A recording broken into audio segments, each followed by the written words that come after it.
Jason Statham has a new movie in theaters this week. It's called The Working Man.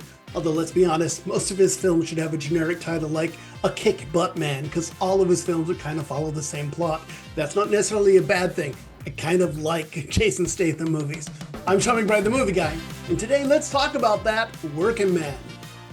Jenny's missing. She went out with her friends on Friday.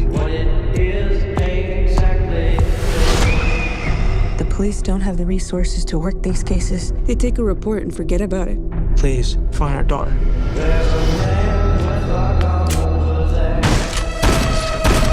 Where's the girl? You a cop? You wish I was a cop. Yo, these guys are next level. Look at those bricks. You ain't a cop. You're a working man. That's right. Let's play.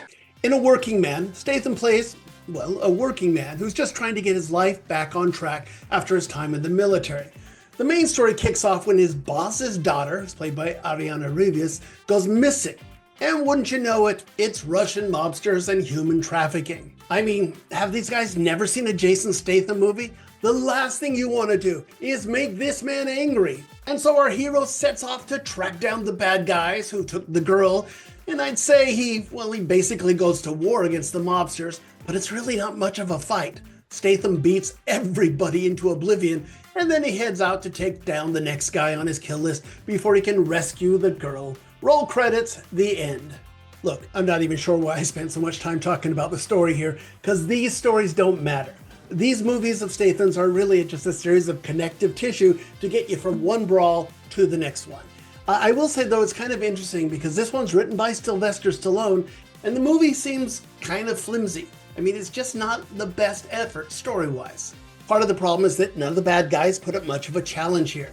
Heroes are measured by the bad guys they defeat.